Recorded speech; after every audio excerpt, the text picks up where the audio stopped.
Movie yetu inatupeleka mpaka kwenye familia moja ya baba na mtoto. Sasa hii familia bana walikuwa wawili tu, yani baba na mtoto. Sasa siku hiyo dogo alikuwa amejikalisha kitandani kwake akijiongelesha na midoli yake hapa kama unavyojua mambo ya watoto tena. Sasa kulingana na hali ya hewa na kulikuwa pia kuna mvua kubwa inanyesha, baba yake akaamua aje kumcheki dogo. Sasa dogo alipoona baba yake amejipendekeza, akampatia kitabu ili aweze kumsomea story fulani. Na wakati huo pia tunaonyeshwa familia nyingine. Hii ilikuwa ni familia ya kifalme, yani huku wa kifalme afu kule wa kimaskini yani. Sasa huyu msichana hapa alikuwa anasomewa na mama yake hadithi ile ile ambayo kule na yule dogo alikuwa anasomewa, na hiyo story ilikuwa ni kama hivi. Palikuwepo na mfalme mmoja aliyojulikana kwa jina la King Eric the Great. Katika ufalme wake waliweza kugundua mbegu za ajabu. Sasa hizo mbegu ziliweza kuotesha mimea mirefu inayoweza kufika mawinguni, na wakaitumia hiyo mimea kupanda hadi kufika huko mawinguni. Lakini siku moja palitokea viumbe wa ajabu, yani majayanti, wakaitumia ile mimea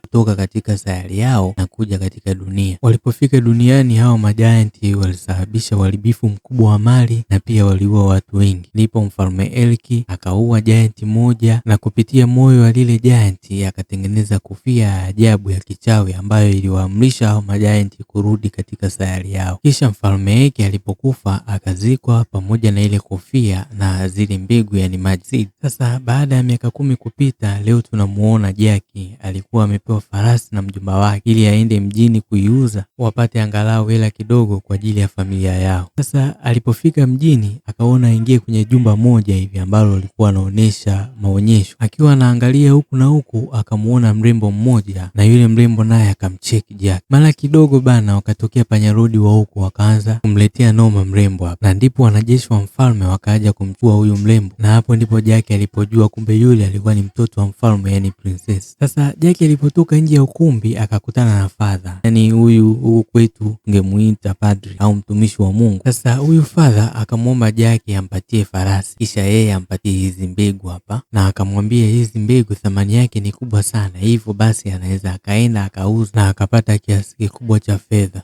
Sasa Jackie alipofika nyumbani, mjomba wake alimwakia sana, yani akawa anamwambia hapa, yani wewe nimekupa farasi uende ukaipige mnada ulete hata 10,000 alafu unaniletea mbegu hapa. Mjomba akapushi mbegu chini, na tunaona hapa kuna mbegu moja ikadondoka mpaka chini ya floor huku. Sasa ilipofika night, kulikuwa kuna mvua kubwa inanyesha, na binti mfalme alikuwa anatafuta pa kujikinga, akaja kubisha kwa kina Jackie hapa. Jackie akamkaribisha, wakawa wanapiga story 2-3, lakini ile mbegu iliyodondoka chini ya floor ikamea na kuwa mti mkubwa. Sasa nyumba ya Jackie ikaanza kubebwa na huu mmea hapa na Jackie alijaribu kumwokoa binti mfalme lakini ilishindikana, akaanguka chini. Kesho yake mfalme akamwamuru Jackie na askari kadhaa wapande huo mmea ili waende wakamboe binti yake. Walipanda huo mmea usiku na mchana bila kulala hadi wakafika juu kileleni. Sasa walipofika juu kileleni, walifanikiwa kuona dunia nyingine ya maajabu, na harakati za kumtafuta binti mfalme zikaendelea. Wakiwa hawajui hili wala lile, mara bonge la jitu likatokea bana. Jackie akashuhudia askari wawili wakibebwa na hili jitu. Alikuwa hana la kufanya, hivyo basi aliamua tu kufata kwa nyuma. Alipofika hapa alipata kuona hao majitu wanaishi hapa katika falme moja ya ajabu kweli. Sasa huku tunamuona binti mfalme alikuwa akitambulishwa na mkuu wa majayanti, na majayanti walikuwa wanashangilia kweli, walikuwa wanajua leo ni mwendo wa nyama tu yani. Sasa baadaye wakamtoa binti mfalme wampeleke jikoni ili wamfanye kitoweo. Mpishi akiwa anajiandaa hapa, Jackie akafanikiwa kumwokoa binti mfalme na akafanikiwa kumtoa kule jikoni. Pia vile Jackie alifanikiwa kumwokoa na askari mmoja. Baada ya hapo safari ya kushuka kurudi duniani ikaanza. Walipofika duniani, mfalme alimpa Jackie zawadi kwa kumwokoa binti yake, lakini kabla hawajakaa kidogo, majayanti wakapata mbegu na wakaanza kutoka duniani, na hapo ndipo ilipochomoka vita kali dhidi ya majayanti na binadamu. Majayanti wenyewe walikuwa wanatumia mawe makubwa na miti walioichoma na moto na kuwarushia wanadamu, na binadamu wenyewe walikuwa wanatumia mishale, hivyo waliwashambulia majayanti mishale, lakini wanasema mkubwa ni mkubwa tu, kwani majayanti waliibuka kuwa washindi. Sasa majayanti wakiwa wanajiandaa hapa, ndipo akatokea Jackie na ile kwia ya King Eric the Great. Walipomuona Jackie wakampigia magoti, kwani wanaamini kuwa yoyote yule anayemiliki hii kofia ndiyo mfalme wao. Na hapo ndipo unakuwa mwisho wa movie yetu kali, na hii movie inaitwa Jackie the Giant Slayer.